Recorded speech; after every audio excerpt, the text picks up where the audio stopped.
Have faith in the Father. The Father is with you. If you keep His commandments,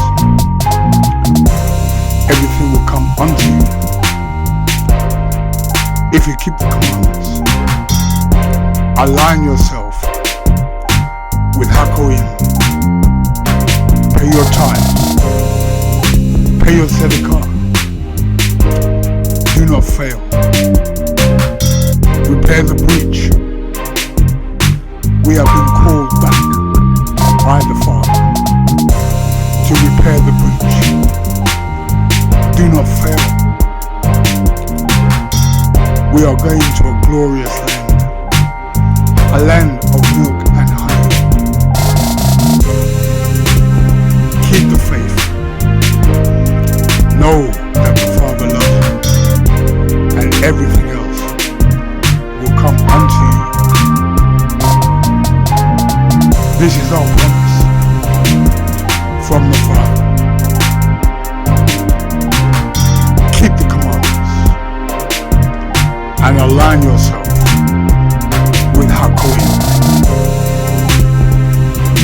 the Father's chosen priest from the tribe of Levi. Make no mistake, Hakoim is the first Messiah. Second time around, keep the faith and you will enter the kingdom.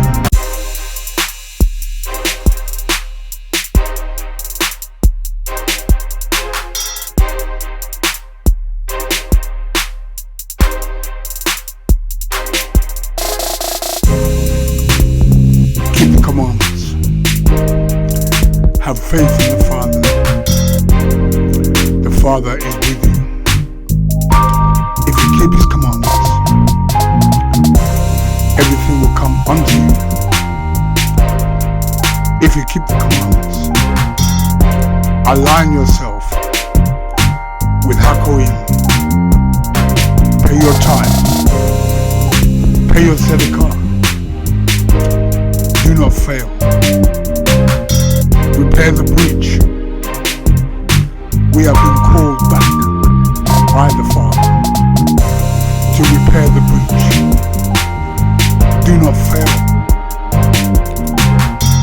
We are going to a glorious land, a land of milk and honey. Keep the faith. Know that the Father loves you, and everything else will come unto you. This is our promise from the Father. Keep the commandments and align yourself with Hakoim, the Father's chosen priest from the tribe of Levi. Make no mistake, Hakoim is the first Messiah. Second time around, keep the faith and you will enter the kingdom.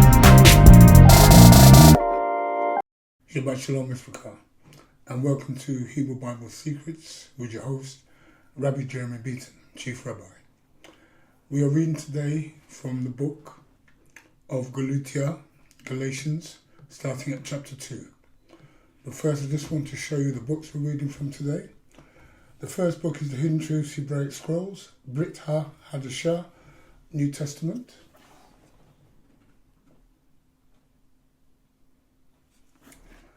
And sometimes for references, we'll be going to the Abrahamic-Faith, Nazarene Hebraic Study Scriptures.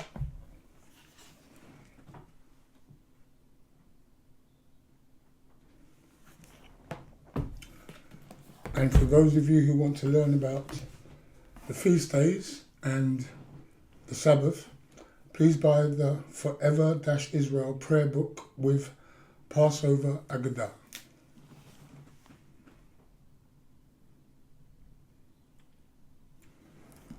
So all of these books have been transliterated from the Hebrew back to the English by Rabbi Simon Ataf Hakohen and can be bought on Amazon.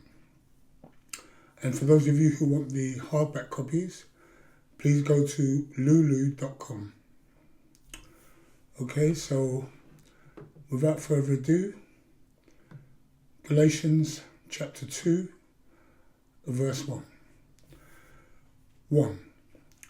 Then 14 years after, I went up again to Jerusalem with Barnabas, and took Titus with me also. 2. And I went up by revelation, and communicated to them that Besorah which I proclaim among the Gentiles, but privately to them which were of reputation, lest by any means I should run, or had run, in vain. 3. But neither Titus, who was with me, who was a Syrian, he was not compelled to be circumcised. 4. And that because of false brothers unawares brought in, who came in privately to spy out our liberty, which we have in Messiah, Yahushua, that they might bring us into bondage. 5. To whom we gave place by subjection, no, not for an hour, that the truth of the Besorah might continue with ye. 6. But of these who seem to be somewhat, whatever they were, it makes no matter to me.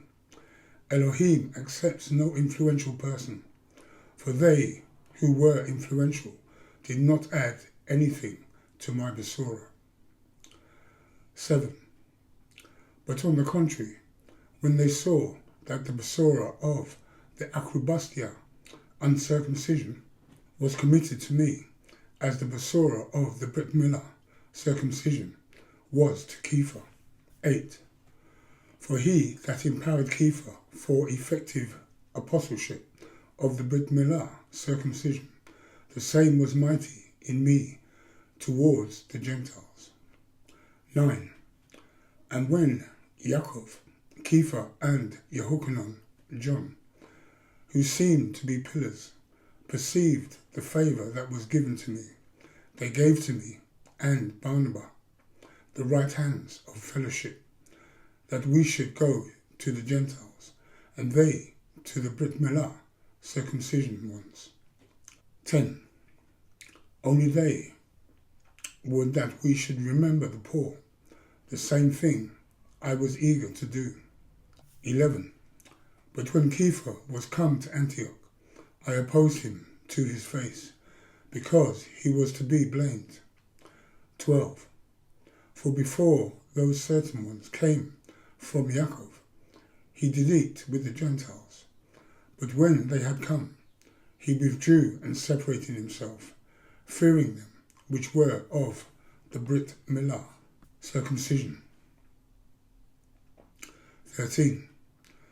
And the other Yahudim joined with him, insomuch that Barnabas also was carried away with their hypocrisy. 14.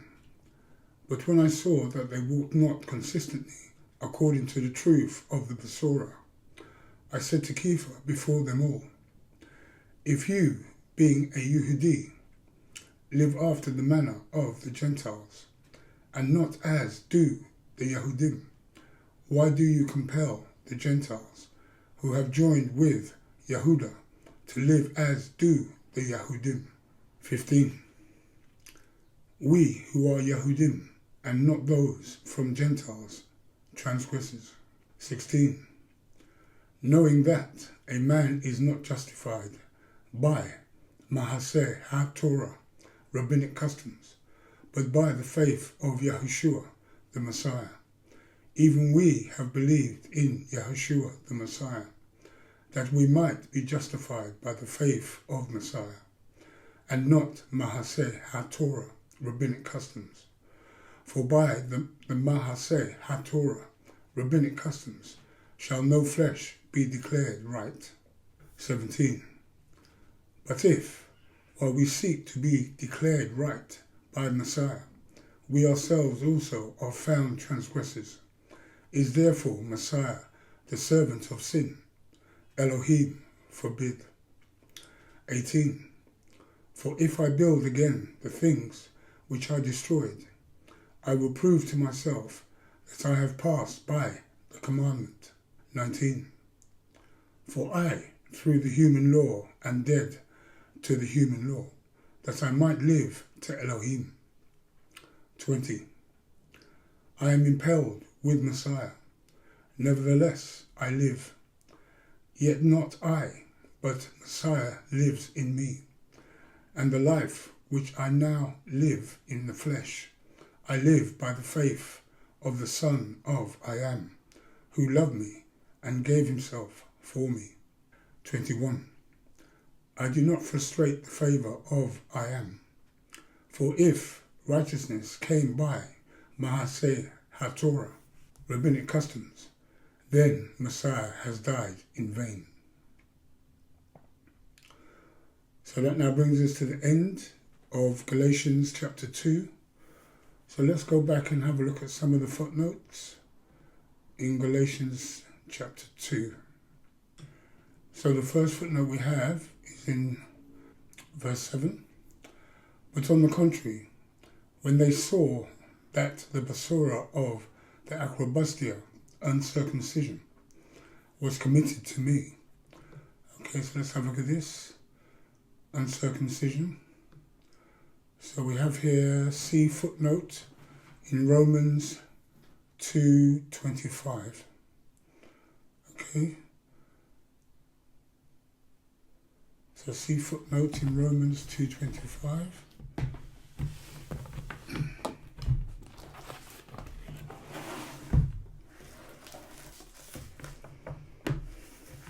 So Romans 2:25, and it reads, For Brit Milah circumcision truly profits, if you keep the Torah. But if you be a breaker of the Torah, your Brit Milah circumcision has become acrobastia. Okay, so we have a footnote for acrobastia. So the term acrobastia is the Greek term that means to dishonour your circumcision and throw it away, like the house of Israel did, who disobeyed Torah. Paulus is basically identifying these people who are now the returning house of Israel, who tossed away their foreskins, which is what the term means. If the Greek translators had wanted to use a word for those who were 100% Gentile, then they would have used the term aperitomi, which is the negation of the Greek term for circumcision. But by using the term acrobastia, Strong's G203, we know these are returning scattered sheep of Israel. Paulus is wooing them back to Torah, or Torah obedience and trustworthiness to the covenants made with Israel. Paulus is not advising them not to circumcise. In fact, he has no legal right to do this. He is saying that if you do not keep the Torah, being Hebrew, then what is the point of your circumcision, as it testifies of their being of the tribes of Israel? When you do a bar mitzvah, you are then called son of the commandment, meaning that you will uphold all Torah, and this is what Paulus is driving at those who break Torah, knowing it is dishonouring their bar mitzvah oaths. Okay? So let's go to the next footnote, which is a continuation. So uncircumcision was committed to me as the basura of the Brit Milah. Circumcision was to Kepha. Okay, let's have a look at this. Was to Kepha. So note, Kepha was given no such commandment from the Messiah to take the gospel to Judah, as all 12 disciples were told categorically to go to the lost sheep in Matthew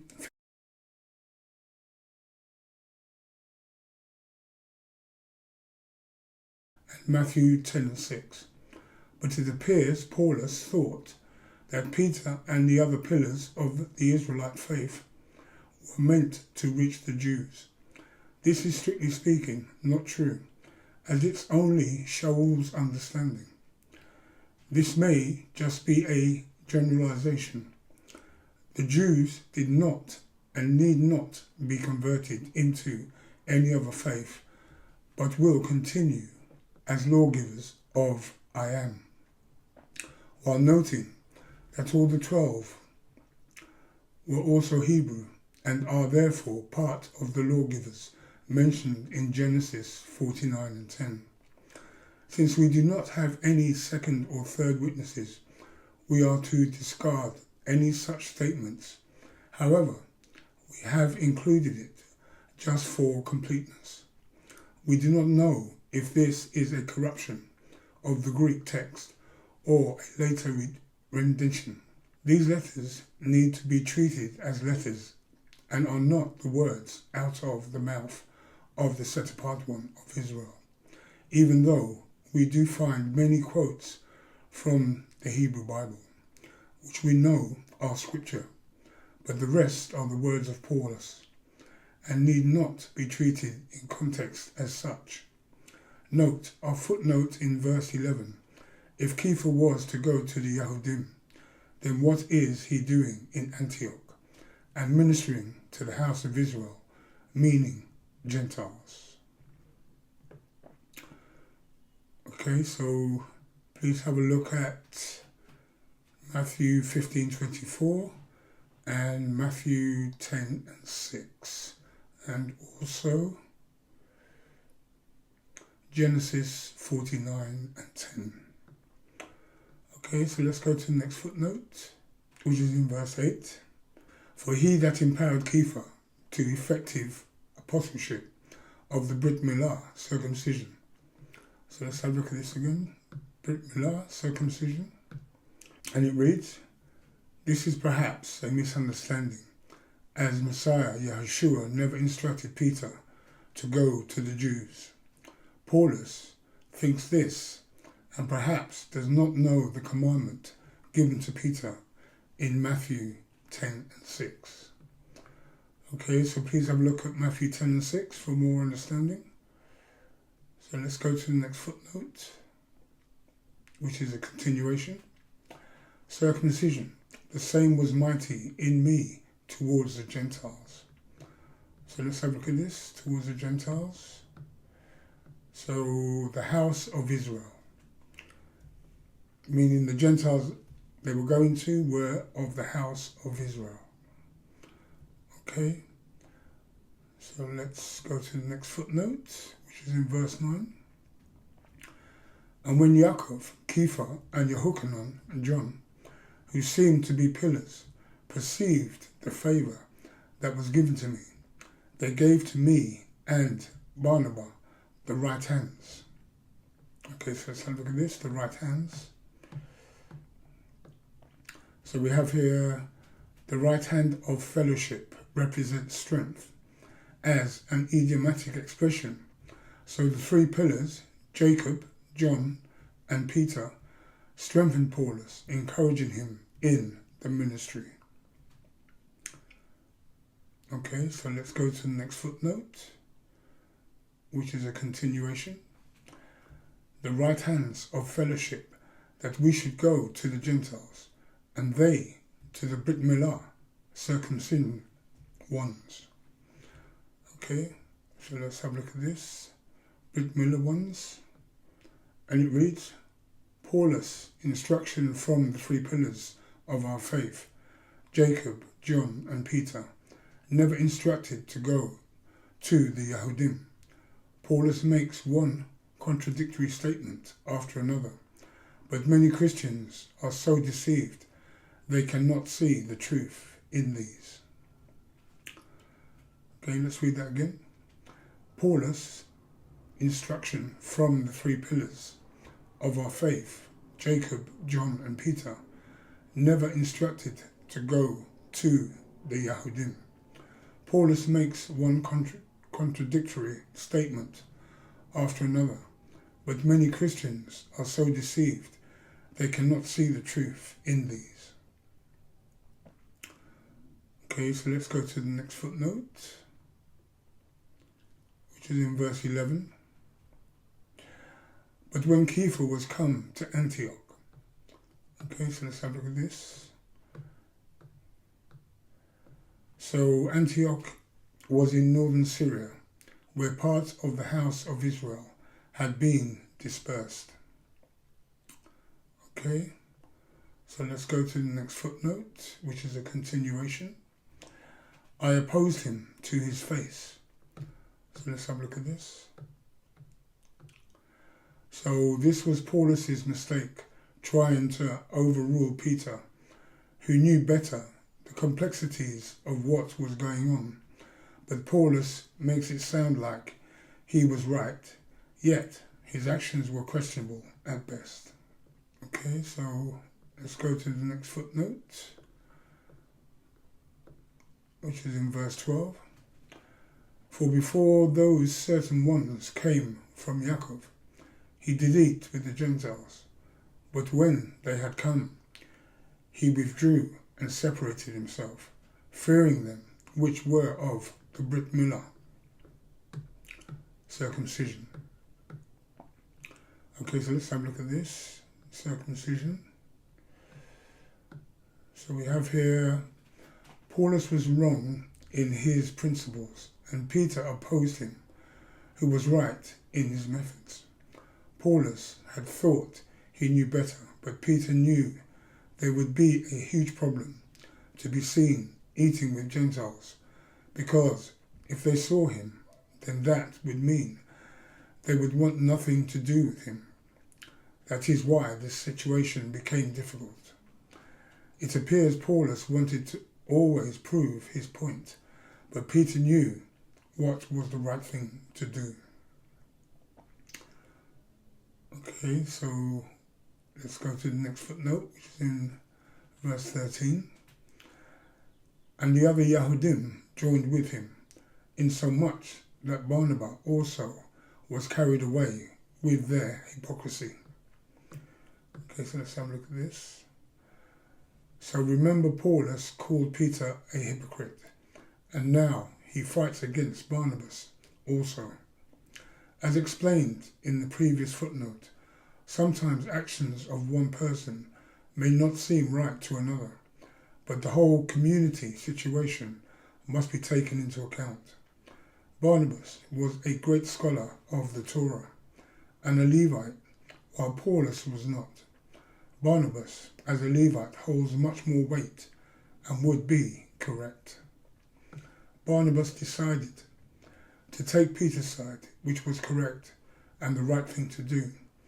Many do not know that Barnabas was the son of Joseph of Arimathea.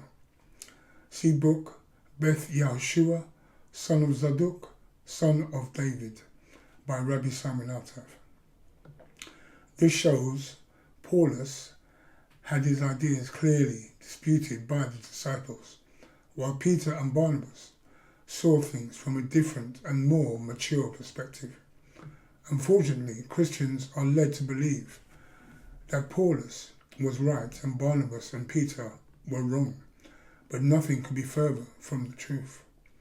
One needs to understand Ayan's law is stated in the first 5 books, and all parties were agreed on this, so the dispute here would never have arisen, but Paulus' teachings were the problem. How would you behave if you had to sit with Muslims and witness to them, but avoid any contact with unclean foods, such as pork? Then on the other hand, how would those same Muslims feel if they saw you sitting with Christians, relishing in pork, crab and lobster? They would not want to have anything to do with you. And that is what we term cultural sensitivities, which Paulus had no idea of. This episode shows exactly this type of issue. Okay, so let's go to the next footnote, which is in verse 14. But when I saw that they walked not consistently according to the truth of the Basura, I said to Kepha before them all, if you being a Yehudi live after the manner of the Gentiles, and not as do the Yahudim? Why do you compel the Gentiles who have joined with Yehuda to live as do the Yahudim? So let's have a look at this, Yahudim. So we have here, Paulus had no right to judge Peter and no authority. His principal way of doing things was very wrong and questionable. When Peter, on the other hand, tried to do the right thing, he opposed him. He was basically arguing with Peter not to force the new returning Gentiles, converts, who were the house of Israel, to fall into immediate, full, 100% Hebrew behavior of food and other matters, since Paulus, who had not spent a day with Yahushua, had his own ideas of what should be the gospel. However, this behavior of Paulus has been proven to be wrong, as all Gentiles have to adhere to the laws of I am. See Exodus 12:49. Therefore, is only one law, and not two, as many have made out, with the no-hide laws that are man-made and unscriptural. Okay, so let's go to the next footnote, which is in verse 16. Knowing that a man is not justified by Mahaseh HaTorah, rabbinic customs, but by the faith of Yahushua the Messiah. Even we have believed in Yahushua the Messiah, that we might be justified by the faith of Messiah, and not Mahaseh HaTorah, rabbinic customs. For by the Mahaseh HaTorah, rabbinic customs, shall no flesh be declared right. Okay, so let's have a look at this. May no flesh be declared right. And it reads, works of the Torah is the Hebrew term Maaseh HaTorah. These were rabbinic customs and commandments on how one should live and attain rescue. So Paulus is clear that our rescue does not come from oral Torah traditions, meaning works that rabbis have defined for us. It would be wrong to apply this to Torah of Moses, as that does give us the method of rescue by favor. Once again, we find Gentiles have made a mess of this one verse, applying it to the Torah of Moses, which is life. Okay, so let's go to the next footnote, which is in verse 18. For if I build again the things which I destroyed, I will prove to myself that I have passed by the commandment. Okay, let's have a look at this, passed by the commandment. So we have here, from the Aramaic, the term passing by the commandment is an idiom meaning to sin, or to go around the commandments of the Torah. The Hebrew word pasha for sin from the Torah, Exodus 34:7, meaning to rebel with a high hand and deliberately commit a sin and be in rebellion. Okay, so let's go to the next footnote, which is in verse 19. For I, through the human law, am dead to the human law, that I might live to Elohim. So let's have a look at this. Might live to Elohim. So we have here, Paulus was referring to death, living in the Pharisaic system of commandments, and that he now had realized the life in I am through his Torah. Okay, let's read that again. So Paulus was referring to death, living in the Pharisaic system of commandments, and that he now had realized the life in I am through his Torah. Okay, so that now brings us to the end of Galatians chapter 2. So I thank you all for watching, and I hope to see you on the other side. This is Rabbi Jeremy Beaton, Chief Rabbi, saying thank you for watching and Shalom Shalom. Baruch Shem Kivod Malkuto Leolam Va'ed. Benevolent be the name of his esteemed kingdom, forever and ever and ever. Amen.